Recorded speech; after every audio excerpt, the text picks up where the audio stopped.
tu peux laisser aussi. Oh, premier adversaire.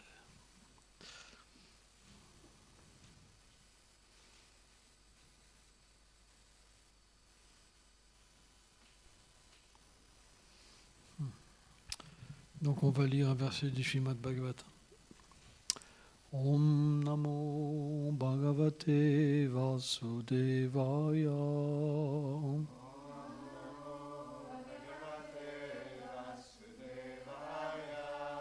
Om Namo Bhagavate Vasudevaya.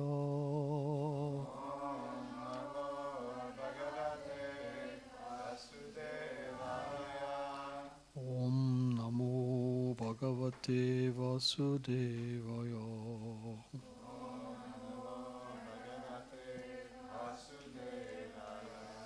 Tatram kirtayato vipram viprache burite chasam aham shadakam tatram nivastatam nanugram saham vasambam yichamim yatharitam yathamati.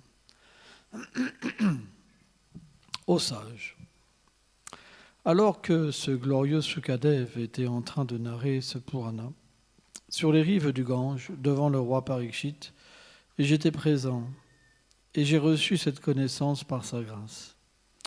Je vais maintenant vous la transmettre, comme je l'ai moi-même reçue et réalisée. Commentaire. Selon Srila Vishvacharya Thakur, ce verset décrit comment Sutta, qui était assis dans une assemblée de brahmanas, obtient par la grâce de Sukadev d'entendre et d'apprendre cette écriture. Le fait que Sutta soit présent en ce lieu peut être compris à travers ce verset du Srimad Bhagavatam. 12.4.43. Ô joyau parmi les courroux. Interrogé par les sages sous la direction de Shonaka, le grand Sutta va narrer le Bhagavatam aux sages qui sont rassemblés pour le grand sacrifice de Nimishiranya. Fin du verset. Sutta dit qu'il n'invente rien, mais qu'il suit simplement Sukadev, qui comprend toute chose, saisissant la pleine ampleur du Bhagavatam avec sa pure intelligence. En recevant le Bhagavatam de ses lèvres avec une attention soumise, Sutta nous apprend que l'on doit le recevoir à travers une succession de maîtres à disciples remontant à Shivyasadev et non d'une source inauthentique. De cette manière, on pourra directement percevoir la présence de Krishna dans chaque page de cet écrit transcendantal. Omaganati milandasya gyanam jalam shalakaya shakshuru meritam jenata isme shigolavenuma namam vishnu padaya krishna prestaya bhutale shinimate bhakti vedanta swamiti namine namaste sarasvati deve gauravani pracharine Nilveshesha sunyavadi prachachadishatarine vanchakalpatarubhyacha kripa sindhubhyaevacha patitanam pavanebhyo vaishnavibhyo namo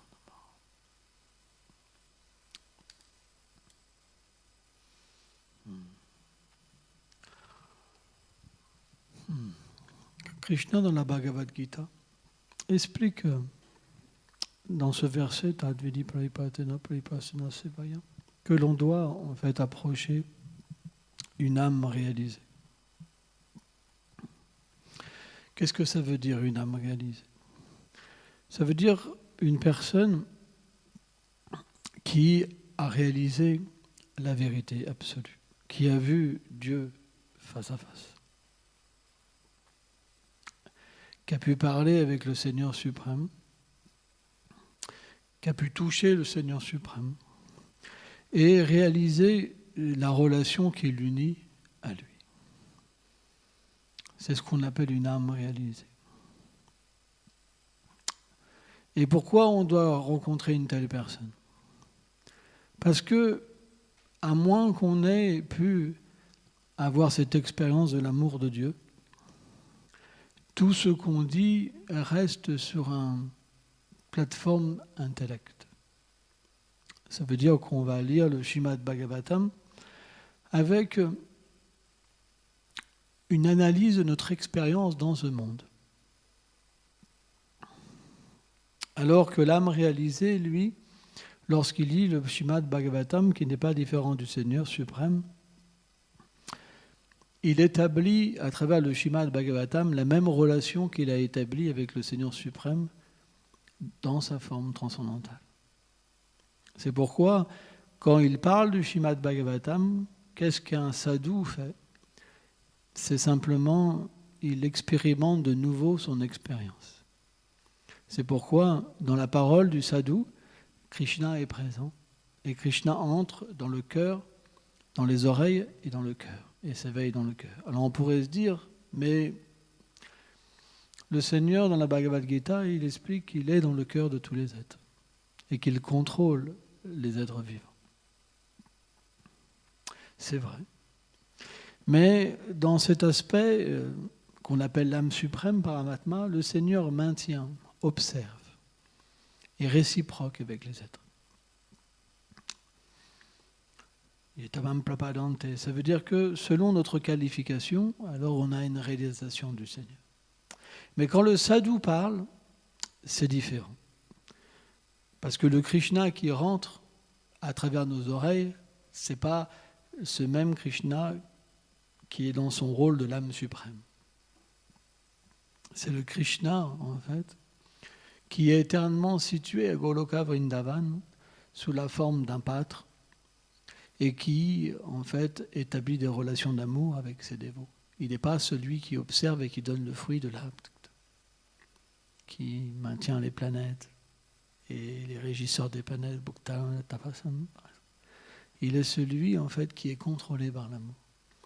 Donc, quand on écoute les sadhus, on obtient Krishna, le vrai Krishna. C'est pourquoi, bien que le Seigneur soit dans le cœur, on ne peut pas l'obtenir si facilement, sauf dans l'association des dévots. Parce que tant qu'on n'est pas un pur dévot, le Seigneur réciproque avec nos sentiments. Et comme nos sentiments ne sont pas purs, alors il reste loin de nous. Alors que quand on écoute un sadhu, les sadhus, l'expérience qu'on peut avoir de Krishna, c'est une expérience transcendantale. En fait, l'expérience de l'écoute des sadhus apporte la foi. Et cette foi, graduellement, devient de plus en plus mûre. Et au fur et à mesure qu'on va écouter, le premier, c'est qu'on va sentir le besoin de prendre refuge d'un Vaishnav. C'est le principe de l'écoute. Le deuxième, c'est qu'on va sentir qu'on a besoin d'être engagé dans le service de dévotion. Parce que par nous-mêmes, on ne peut pas être engagé dans le service de dévotion.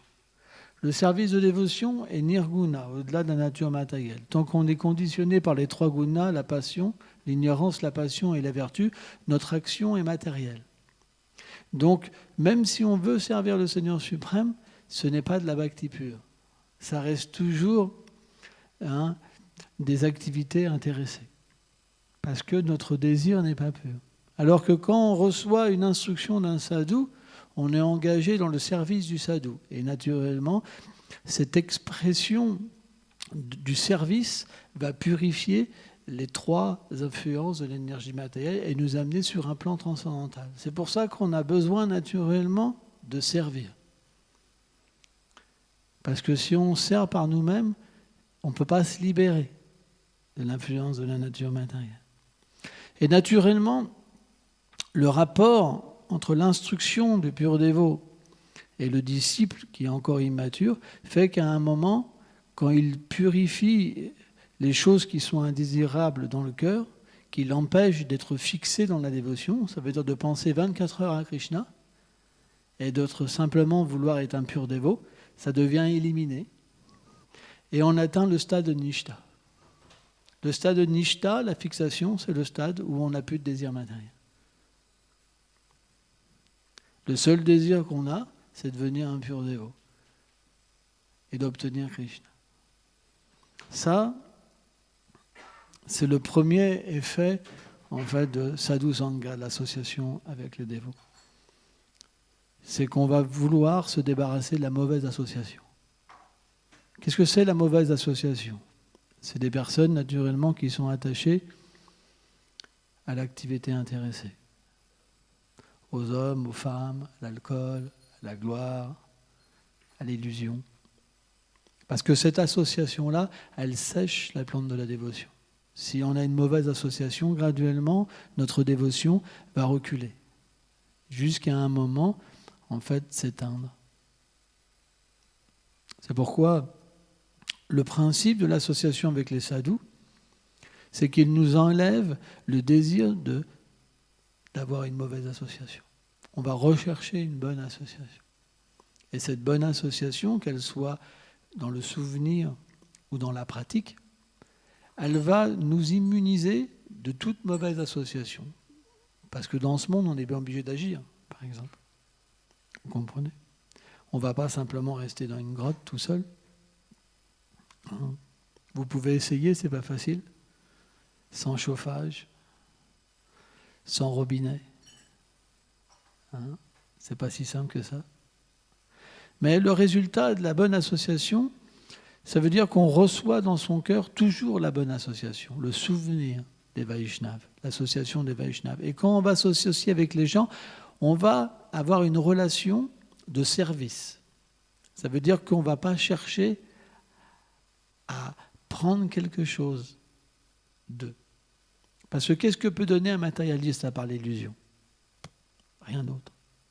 Quelqu'un qui est dans l'illusion ne peut donner que l'illusion. Quelqu'un qui est libéré, il peut donner la libération. C'est pourquoi, arrivé au stade de Madhyam, du stade intermédiaire de la dévotion, on ne s'associe qu'avec des purs dévots. C'est le principe d'un Madhyam Adhikari. Que ce soit dans le souvenir ou dans le pratique, il ne s'associe qu'avec les purs dévots. C'est pourquoi, quand il relationne avec ce monde, il relationne simplement sur une plateforme de service. Il sert les gourous et il sert Krishna. Mais jamais il est en direct avec les êtres vivants. Jamais. Il ne veut jamais recueillir de l'illusion. Il veut simplement recueillir du nectar. Quoi qu'il fasse. C'est le principe de l'association des dévots. Et à partir de là, alors, le véritable goût pour la vie spirituelle va se manifester dans le cœur. Qu'est-ce que c'est le goût? Le goût, c'est une expérience qui est indescriptible. Une fois que cette expérience est là, alors la compassion vient se manifester dans le cœur. Avant, c'est difficile. Il faut vraiment expérimenter quelque chose de fort pour voir la souffrance des êtres vivants. Quand vous êtes comme tout le monde, une âme conditionnée, vous avez l'impression que tout le monde est heureux. Même parfois, vous pouvez vous dire même, tiens, le matérialiste, lui, il a l'air vraiment en bliss. Là, il se tape une petite chope, il chante, je sais pas, ça a l'air sympa. Par exemple. Vous ne pouvez pas faire la différence. Vous pouvez faire la différence avec du fanatisme. Par exemple, le fanatisme, on vous a dit que c'était pas bien, vous dites, ah, t'as vu là, il se boit une bière, ah, la rascale, par exemple. Mais il n'y a pas de compassion. Vous comprenez? Mais quand on atteint le niveau de ruchi, de goût, parce qu'il y a quelque chose que vous pouvez expérimenter qu'avant vous ne pourriez pas expérimenter, même avec de la bière, même avec du sexe, même avec ce que vous voulez, avec l'argent, etc., etc. Alors vous réalisez que simplement ce goût peut vous libérer de toute mauvaise tendance matérielle, de l'envie, de la convoitise, de la jalousie, de ceci, de cela. Vous devenez par ce goût libéré de toute mauvaise tendance, de votre attachement au corps, de votre attachement à la gloire, libre. Pourquoi? Parce que ce goût, il vient de l'intérieur. Il explose, en fait. C'est comme la graine de la dévotion qui se brise et qui diffuse un parfum merveilleux. Un parfum qui vous enivre et qui augmente à chaque instant. Ça, c'est ruchi. Ça veut dire que vous êtes toujours en extase, toujours dans la félicité. Rien ne peut vous détrôner de cette félicité. Une belle fille, aucun effet.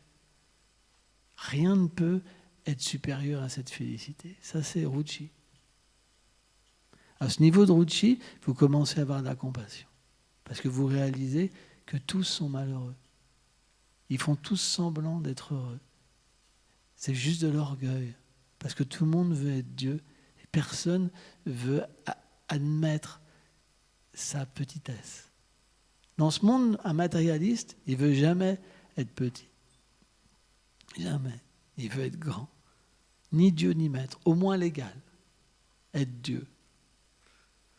Mais à Ruchi, le goût, on réalise que plus on est petit, plus on goûte.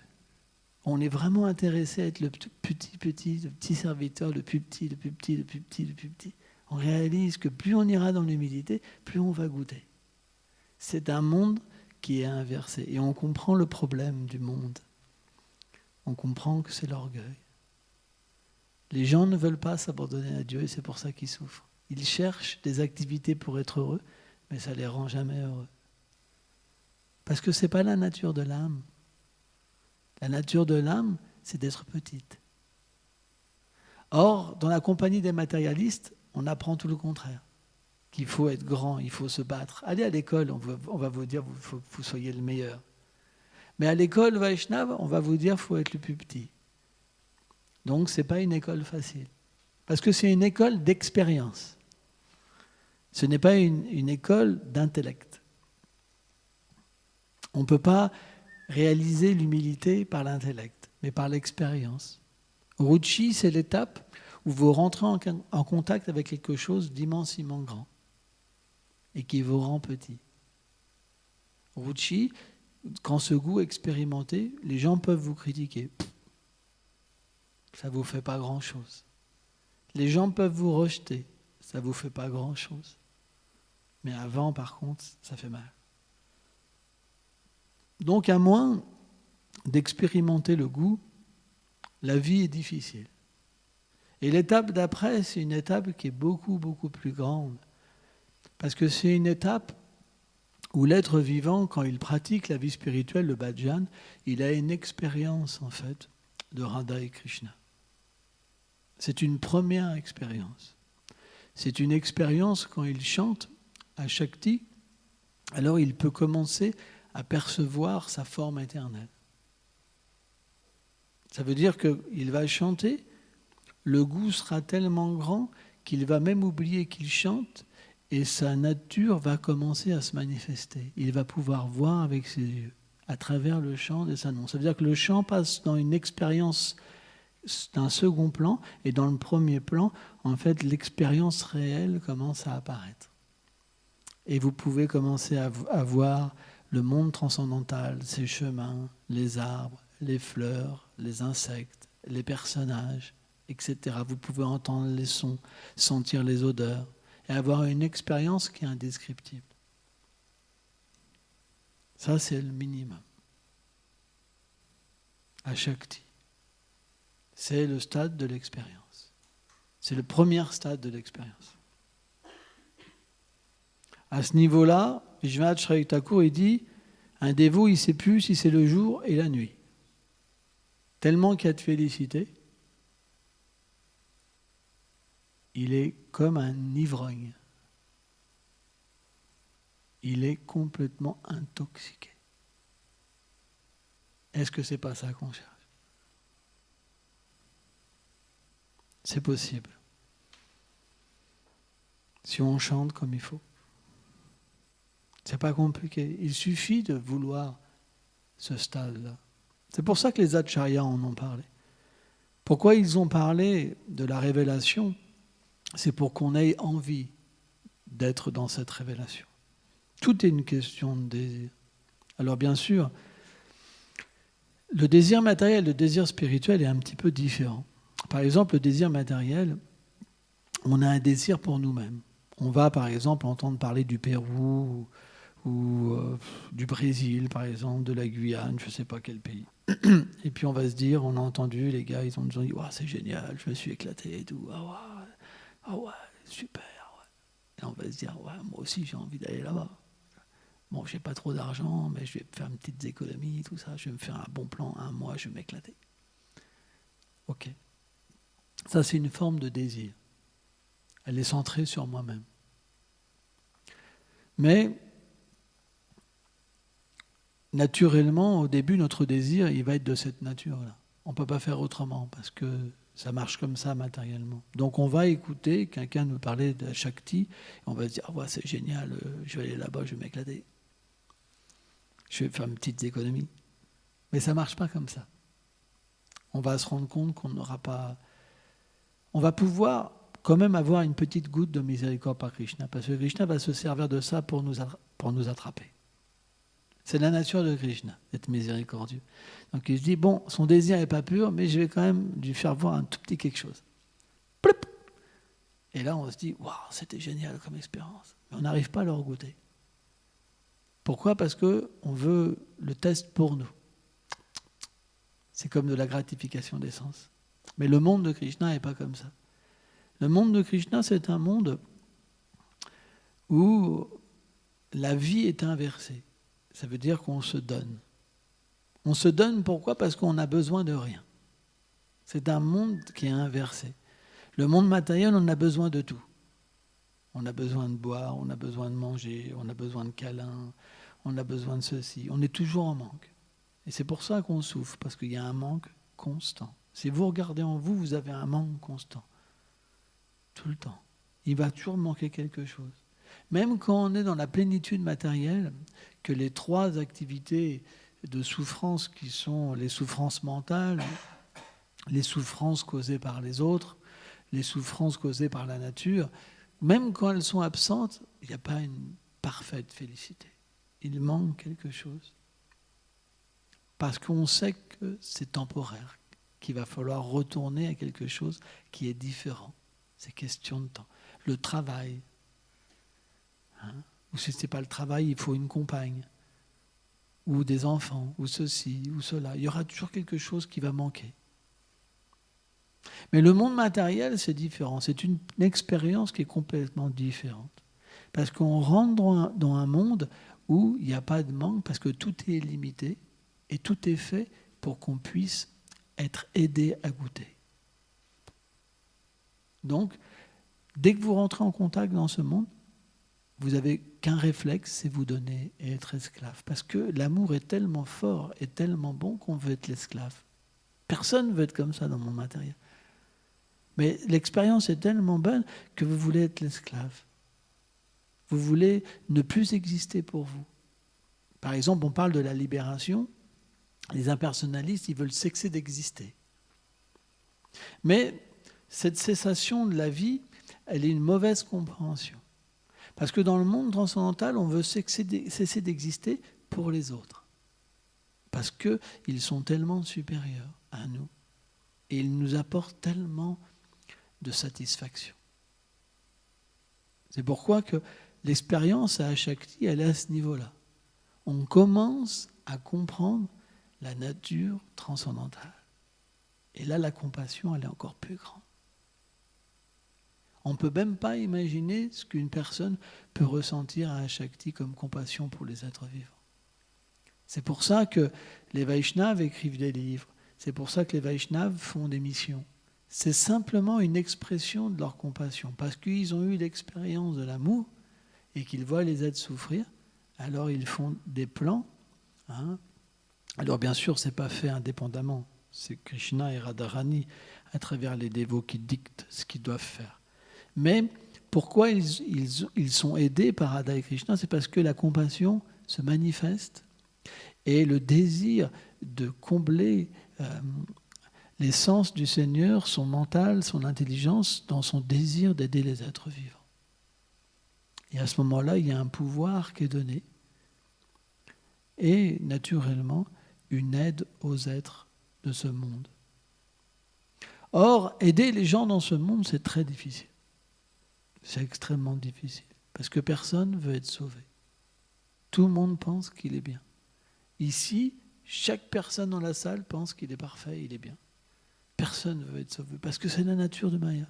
Bhaktisiddhanta explique Maya agit de deux sortes. Elle fait souffrir l'être et elle lui fait croire qu'il a besoin de rien, qu'il est parfait, qu'il est super, qu'il est parfaitement situé. C'est deux effets contradictoires dans une même chose. Comme le sucre et le piment, vous savez ? Ça veut dire qu'il souffre tout le temps, mais il pense qu'il est heureux. Bhakshila Bhaktisiddhanta explique la nature de Maya dans ces deux aspects-là. Et tout le monde ici est situé dans cette conscience. C'est pour ça qu'il est très difficile de s'abandonner par nous-mêmes. Parce que l'influence de l'énergie matérielle fait que c'est comme impossible à s'abandonner. Alors, comment on va pouvoir être sauvé ? On pourrait se poser cette question. Parce que finalement, il y en a, chez nous, ça fait combien de temps qui pratiquent ? Combien d'avancements spirituels il y a eu ? Combien de choses indésirables sont parties ? Il y en a même qui reviennent même en arrière. Pas si simple. C'est pourquoi on doit suivre dans les traces des Vaishnavas quand ils nous apprennent à pleurer.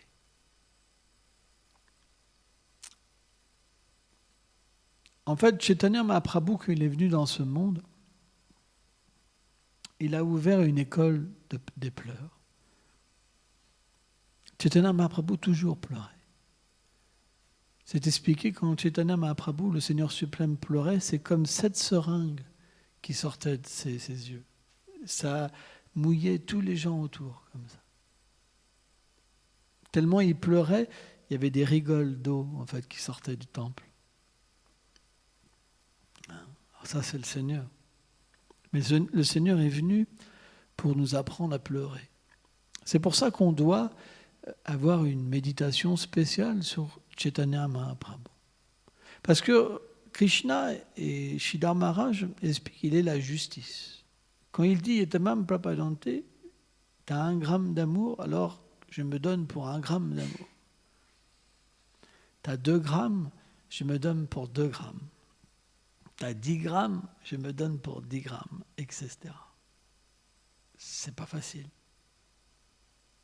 Alors, bien sûr, matériellement, on pourrait se dire 1 gramme, c'est pas grand-chose. Mais recevoir même 1 gramme de Krishna, c'est quelque chose. Donc il y a quand même un effet qui est attractif. Mais Krishna ne va pas plus loin que notre qualification. Ce n'est pas 1 gramme de Krishna pur qu'on reçoit. C'est 1 gramme de notre qualification. C'est quoi notre qualification ? Je suis une femme, je suis un homme, je suis fatigué, j'ai faim, j'ai tel ennemi, j'ai tel ami, j'ai tel désir. Ça, c'est notre qualification. Ce n'est pas le monde de Krishna. Dans le monde de Krishna, ça n'existe pas des gens comme nous. Pourquoi on existe ? Parce qu'on a créé notre monde. On s'est mis au milieu comme un Dieu. Mais ça, c'est notre monde. Mais si on regarde dans notre monde, il n'y a pas eu de place pour Krishna. Par exemple, les Soviétiques, quand ils ont été en Pologne, ils ont voulu créer une ville, la Nouveau-Ota, je ne me rappelle plus le nom de la ville. Ils ont créé une nouvelle ville, et dans cette ville, il n'y avait pas d'église, il n'y avait pas de Dieu. Ils ont créé un monde sans Dieu. Alors, ça n'a pas marché, bien sûr, parce que le Seigneur est partout présent. Mais c'était leur idée. Leur idée, c'était chasser Dieu. Pas besoin de chimère, pas besoin de Dieu. L'opium du peuple.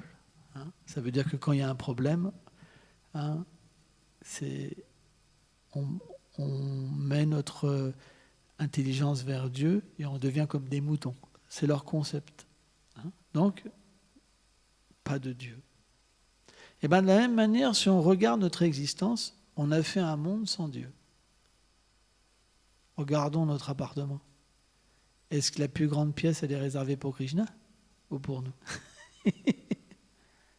C'est un monde où à notre niveau, on place Dieu d'une certaine proportion. On peut juste regarder chez nous comment que c'est, on va comprendre notre conscience. Par exemple, un temple, la plus grande place, c'est pour le Seigneur suprême. Et nous, on a une toute petite place. Ça devrait être partout pareil. Notre vie, elle devrait avoir Radha et Krishna au centre. Ça, c'est la pure dévotion. Notre activité, elle devrait être pour eux. Notre travail, notre argent devrait être pour eux. Et donc, en proportion qu'on est impur, en proportion, il y a un défaut dans cette cité, où il y a complètement ni Dieu, ou un petit peu, une concept un peu. Donc, l'association des bhaktas, l'association des dévots, ça va avoir un pouvoir de nous donner un dynamisme pour mettre le Seigneur dans notre vie. C'est pour ça qu'on a besoin de l'association des dévots. Parce que quand on n'est plus associé, quelle va être notre énergie? Tout seul, on ne peut rien faire. Prabhupada explique que celui qui quitte l'association des dévots, c'est comme un suicide. Premièrement, s'il quitte, c'est qu'il critique. Il y a de la politique. Quand vous ne voulez pas voir les dévots, c'est que vous faites de la politique. Parce que vous ne voulez pas voir les dévots du Seigneur. Donc, c'est comme une critique.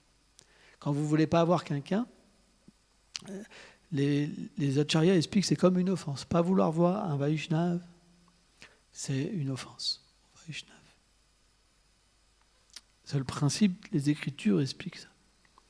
Et le principe de ne pas vouloir voir les dévots, c'est que graduellement, on va perdre notre bhakti. C'est juste subtil, graduellement. Et graduellement, on va devoir s'associer avec les matérialistes. Prabhupada explique ça. Parce qu'on ne peut pas rester sans association. L'âme ne peut pas rester sans être associée. Donc en proportion qu'on rejette les dévots, en proportion on accepte une mauvaise association. Et dans la mauvaise association, on obtient plus de critiques envers les dévots. Et finalement, à un moment, notre vie spirituelle s'arrête dans cette vie. Elle peut se reprendre dans une prochaine vie. C'est le principe, en fait, de la mauvaise association. Si on ne s'associe pas avec les dévots, alors on s'associera avec les matérialistes. Parce qu'on est obligé de parler. On est obligé d'échanger. C'est la nature de l'âme. Et à partir de là, Bhaktivinoda Thakur explique, parce que vous prenez les défauts et la qualité des êtres vivants, et que chez les Vaishnavas purs, il n'y a pas de défaut ni de qualité, alors graduellement, votre mental devient pollué. Et c'est la chute. C'est pour ça que les temples existent. Le temple, c'est un moyen de venir s'associer. C'est très important de voir la déité, de manger le prashadam. C'est extrêmement important. Ne pensez jamais que c'est une activité ordinaire. Si vous vous maintenez aujourd'hui, c'est parce que vous pouvez vous associer. Si vous restez pas associé, à un moment, les problèmes viendront. Vous perdrez le goût pour chanter. Vous pourrez continuer, mais avec du mal. Vous ne pourrez pas progresser. Il n'y aura jamais de ruchi ni ashakti. Et dans vos prochaines vies, vous pourrez plus progresser. C'est pour ça que Prabhupada a créé donc ce mouvement pour permettre aux aides d'avoir l'association des dévots. C'était sa priorité. Parce qu'un Vaishnava est conscient de l'importance de s'associer. C'est extrêmement important. Il n'y a pas plus de chose importante. Si un jeune dévot arrête de s'associer, alors graduellement, il va perdre de la force. C'est comme ça. C'est pourquoi on doit se marier avec des Vaishnavas aussi, pour avoir cette association. Si on a un mari Vaishnava, c'est une association. Si on a des enfants Vaishnavas, c'est une association. Ça veut dire qu'on reste associé. Mais en proportion de l'élévation des Vaishnavas, en proportion, l'association donne un fruit plus grand. Mais on doit être associé avec les dévots. C'est très très important. C'est pourquoi notre devoir, il est de toujours rechercher une bonne association. Et cette association, vous pouvez l'avoir à travers les livres, à travers des classes. Mais les livres et les classes, vous pourrez en profiter selon votre avancement spirituel aussi. Certains Vaishnavas expliquent ça. Govindra Maharaj, il disait par exemple dans une classe, il n'y a pas le Shabda Pramana, par exemple. Parce qu'il n'y a pas, c'est un enregistrement, il n'y a pas la présence physique. Vous pourrez avoir la présence physique à un certain niveau de la vie spirituelle. Ça veut dire que quand le cœur devient pur, Krishna peut directement manifester la présence du Vaishnava dans votre cœur, par exemple, et avoir le plein bénéfice d'une classe. Même à travers l'audio, tout est possible. Dans les livres, c'est la même chose. Tout est possible. Mais ça dépend de la qualification du dévot. Si le dévot est trop jeune, ça ne suffit pas. Il faut l'association physique. Parce que dans l'association physique, en fait, on reçoit la dévotion directement. On reçoit vraiment la puissance, en fait, du dévot qui rentre en nous, en fait. Parce que Krishna est dans le cœur du dévot. Les divertissements de Krishna sont le cœur d'un Vaishnava. Et quand on s'associe avec les Vaishnavas, on reçoit cette puissance de connaissance, cette puissance de félicité, qui va nourrir et éveiller notre propre connaissance de notre relation avec le Seigneur suprême et l'expérience de l'amour. C'est très scientifique, la dévotion. C'est extrêmement scientifique. Mais la base, c'est Sadhu Sangha. C'est la chose la plus importante. Ne perdez jamais l'association avec le dévot. Hein? Est-ce que vous avez une question sur ce sujet? Rasabiri. Qui c'est qui a une petite question? Ananda.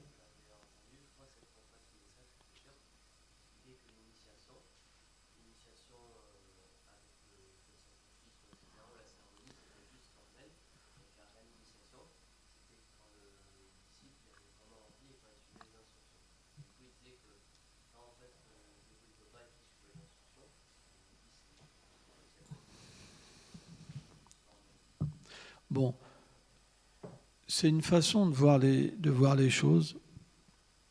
Prabhupada n'est pas un être ordinaire. Son expérience, elle n'est pas ordinaire. C'est des associés du Seigneur. Donc quand il a vu Bhaktisiddhanta, naturellement, l'effet qu'il y a eu, ce n'est pas forcément le même effet pour tout le monde. Donc c'est son expérience. Maintenant, suivant les vies passées, lorsqu'on rentre en contact avec un dévot et qu'on accepte un dévot comme notre maître spirituel, l'expérience est différente. Hein? Quelqu'un qui a pratiqué dans les vies passées, il a déjà été initié. Il y en a même qu'on chantait sans offense. Il y en a même qui n'ont même pas besoin d'initiation. Parce qu'ils étaient déjà situés sur une plateforme de spontanéité dans leur vie passée. Donc pour cela, c'est vrai. L'initiation formelle, ce n'est pas la chose la plus importante. Parce qu'ils ont déjà pratiqué. Mais pour certains qui n'ont pas pratiqué, parfois ils acceptent un maître spirituel, et puis après ils en acceptent un autre, et après ils en acceptent un autre, et après c'est ceci, après c'est ça, après c'est ceci, c'est pas si facile que ça. C'est pas si simple. C'est difficile. Parce qu'à moins de réaliser la swarup du gourou, on ne connaît pas le gourou. On peut même penser, par exemple, que quelqu'un est pur alors qu'il n'est pas pur. Ou penser que quelqu'un est impur alors qu'il est pur. Qu'est-ce qu'on sait? Le principe de l'initiation, c'est on reçoit la connaissance et on reçoit Krishna. Srila Bhaktivinoda Thakur nous a expliqué. À travers le gourou. Et cette connaissance, au fur et à mesure qu'on sera sincère, elle va se révéler. Elle va nous permettre de nous abandonner. Donc, c'est vrai dans un sens que l'acceptation dans le cœur est le plus important, et pour d'autres, ça ne sera pas forcément dans le même ordre. Ils vont accepter un gourou, et après, il y aura l'acceptation dans le cœur. Les deux sont possibles. Tu comprends? Ça dépend des vies passées. Si quelqu'un, dans une vie passée, a pratiqué, il a déjà une relation avec un gourou sur un autre plan, éternel. Donc le gourou, il est quelque part juste externe. Même s'il s'en va, pour lui, ça ne change rien. Mais quelqu'un qui est néophyte, s'il fait des erreurs, alors il ne peut plus progresser dans cette vie.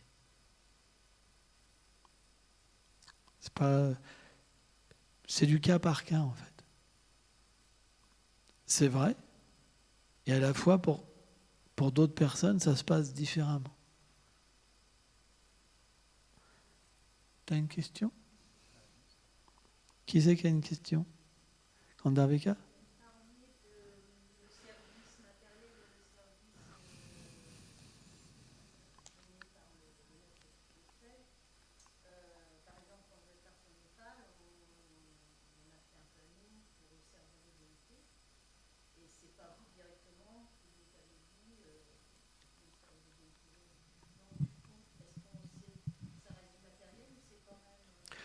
Tout ce qui touche au temple, c'est jamais matériel. Pourquoi? Parce que c'est les instructions des acharyas passées.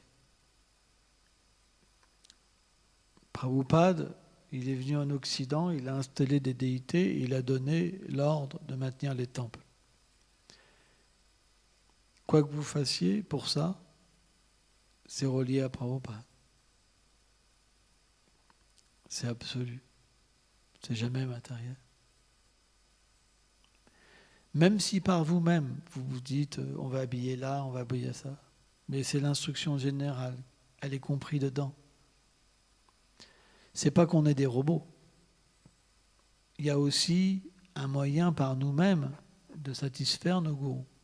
Le gourou donne une instruction, Prabhupada a dit telle chose, maintenant on a aussi notre interprétation de servir l'instruction, d'embellir l'instruction, de la rendre belle, visible. Et ça, c'est parfait. Ça veut dire qu'on satisfait le désir de Prabhupada. Vous comprenez? Donc ça, c'est la perfection. Ça veut dire qu'on engage nos propres désirs, notre propre intelligence, le mental, les sens, le faux ego, pour satisfaire le désir du pur dévot. C'est de cette manière-là qu'on va satisfaire le faux ego, l'intelligence, le mental, les sens, et voir l'âme se manifester. Ça, c'est parfait, au contraire. Soudam, question?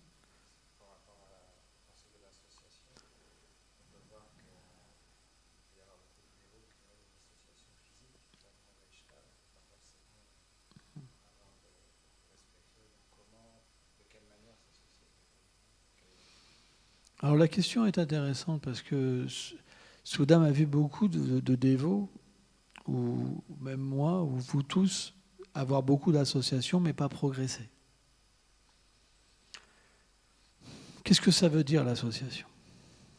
Ça veut dire que vous donnez votre cœur et après, vous écoutez. C'est pas que vous écoutez et vous gardez votre cœur. Il faut donner son cœur. Quand on donne son cœur à Guru, au Vaishnava, à Krishna, tout ce qu'on va faire, ça sera parfait et pur. C'est parce que les gens viennent, mais ils écoutent avec de la duplicité. Ils jugent les Vaishnavas. Ou ils écoutent pour paraître être un grand Vaishnava. Ou ils ne sont pas d'accord. Alors il n'y a pas de progrès. Si tu prends juste quelque chose pour toi, alors tout le reste est caduque. Prabhupada, il dit, si tu prends 1 centime, tu tombes. L'écoute, l'association, ça veut dire qu'on s'associe pour le plaisir de Krishna. On vit pour le plaisir de Krishna. On ne vient pas pour nous. On vient pour lui. On vient pour ses dévots. parce qu'ils nous ont donné cette instruction. Parce qu'on comprend que plus notre vie sera dédiée, et plus on atteindra la perfection. Donc, quand on vient, mais qu'on a décidé déjà de ne pas s'abandonner, à quoi ça sert? Ça va nous maintenir à notre niveau, mais on ne pourra pas progresser. Mais si on écoute et qu'on met en pratique les instructions des Vaishnavas, alors on progresse. Ou aussi, on peut écouter et se dire je vais mettre en pratique, mais si on critique des Vaishnavas, alors il n'y aura pas de progrès non plus. Ça veut dire qu'il y a 10 offenses au sein, non. Et si on critique les Vaishnavas, on critique les demi-dieux, on critique les autres écritures religieuses comme le Coran, comme la Bible, etc., on n'aura pas le bénéfice plein de l'association. L'écoute, c'est pas simplement que de l'écoute, c'est aussi des gestes dans la vie, c'est aussi une attitude dans la vie. Si devant la déité on tremble, mais devant les gens on prend un bâton et on les frappe, la déité est aussi dans les cœurs de tous les êtres, le Seigneur aussi dans le cœur de tous les êtres. Kapila-dev explique que celui qui adore ma déité, mais qui ne me respecte pas dans le cœur de tous les êtres, il n'y a aucun effet. Donc pourquoi on ne progresse pas? C'est parce qu'on a une vie de duplicité. On fait paraître quelque chose, mais on est tout l'inverse à l'intérieur.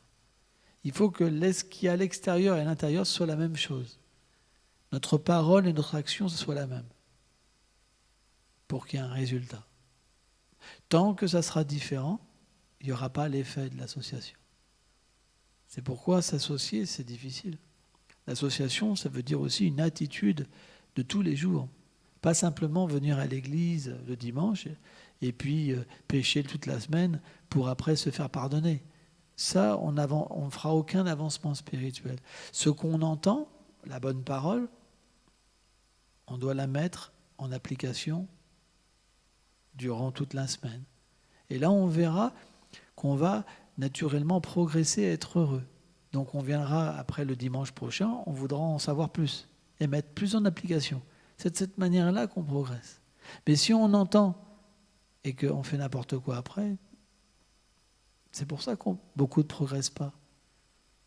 Parce qu'ils n'ont pas foi, en fait, dans les paroles des sadhus. Ils écoutent, mais ils font l'inverse. Et si on regarde notre vie, c'est comme ça. Donc, la différence d'un livre et un sadhu, c'est qu'un livre, ça ne va pas forcément vous tirer les oreilles. Mais le sadhu, il tire les oreilles. Parfois ça plaît, parfois ça plaît pas. Mais on progresse. C'est pourquoi certains même ont peur des sadhus. Ils ne viennent plus voir les sadhus. C'est un principe. Parce que quand on écoute les sadhus, c'est toujours tranchant. Le sadhu, le gourou, ça veut dire lourd, ça veut dire celui qui peut couper les attachements matériels. C'est pas léger. C'est pas quelqu'un qui va vous dire ce que vous voulez entendre. C'est quelqu'un qui va vous dire que c'est comme un médecin. Il va prescrire une médecine pour sortir de l'illusion matérielle. Et ça, c'est pas facile. C'est pourquoi beaucoup abandonnent. Parce que les gens veulent se voir glorifiés. Il y en a plein qui n'ont pas envie d'être pris.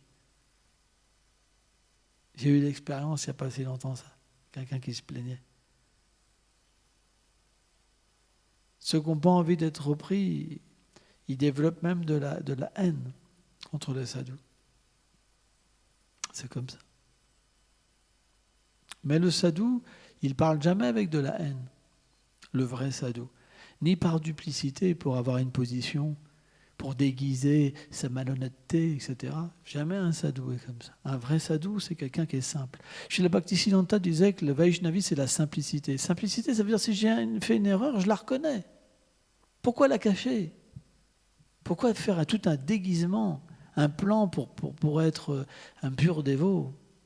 Ça, c'est de l'hypocrisie. On est dans l'âge de Kali, il y a plein de personnes qui sont comme ça, et c'est normal. Pourquoi être étonné? On est dans l'âge de Kali.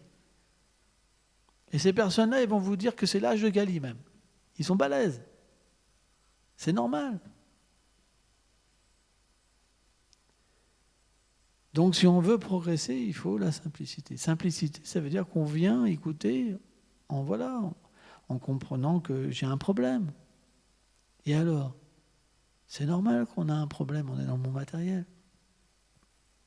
Mais on va travailler sur le problème petit à petit. Sans vouloir forcément tout régler d'un seul coup aussi, parce qu'on ne va pas y arriver. C'est quelque chose qui est graduel. La purification, c'est quelque chose qui est graduel. Bhaktivinoda Thakur Swami Maharaj expliquait que l'avancement spirituel, c'est quelque chose qui est graduel, c'est lent, mais on ne revient jamais en arrière. Jamais. Le véritable avancement spirituel, vous ne pouvez pas revenir en arrière. À moins que vous fassiez des offenses graves, sérieuses. Mais sans ça, on ne peut jamais revenir en arrière. C'est un acquis.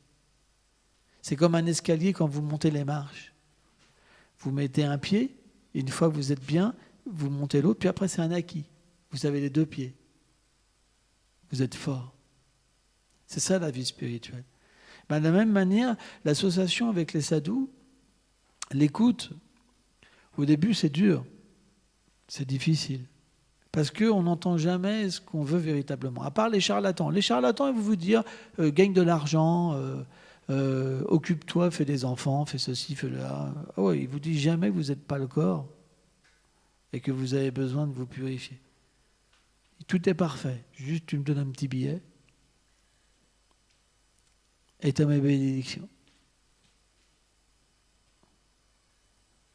Donc c'est pourquoi c'est pas facile d'écouter. Écoutez les classes de Prabhupada, par exemple.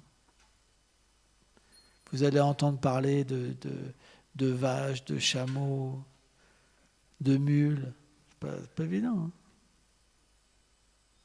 Mais quand vous écoutez ça, c'est simple. Hein. Mais après, vous êtes débarrassé de votre problème. C'est très puissant. Ah, il ne parle pas forcément de la danse rasa tout le temps, des gopis, des pads, de Vrindavan. Mais quand vous écoutez Prabhupada, vous vous sentez bien après. Vous vous sentez dans une bonne position, confortable. Écoutez Prabhupada. Ayez foi en Prabhupada. Les dévots, maintenant, ils n'écoutent plus Prabhupada. Ils pensent que c'est pas assez. Hein? Mais quand on écoute Prabhupada, c'est sûr que ça chauffe les oreilles, un petit peu. Ça nous remet en place le faux ego, mais ça fait tellement du bien. On comprend qu'on est différent du corps. On comprend le but de la vie. Et puis on voit l'énergie matérielle face à nous. On voit notre problème. C'est tellement efficace. C'est pour ça, écoutez Prabhupada. Il y a certaines classes qui sont traduites en français. Il y a tout un site, la Goravani, je ne sais pas quoi, vous mettez français, vous avez tout sous-titré en français, tout est en français. Des centaines de classes. Et c'est très simple, les enseignements de Prabhupada, mais c'est efficace. Jai Prabhupada ki jai.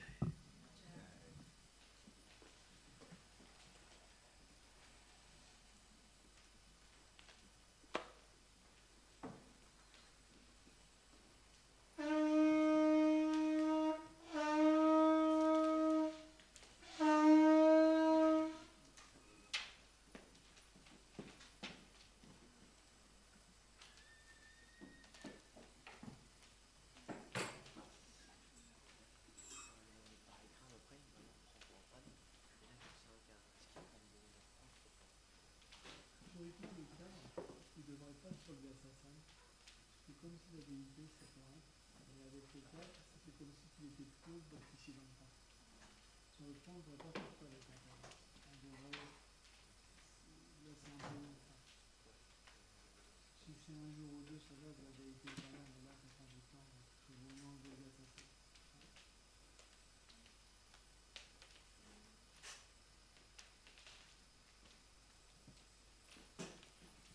Quand il y a la déité, il faut sortir la déité et voir un état. Non, on a fait des français quand on a sorti. Comme c'était pas là, on ne savait pas quoi faire. Comme tu nous as dit qu'on ne pouvait pas faire le caractère de Baritaï sans propage, du coup, on faisait des français avec les gars. Ah ouais.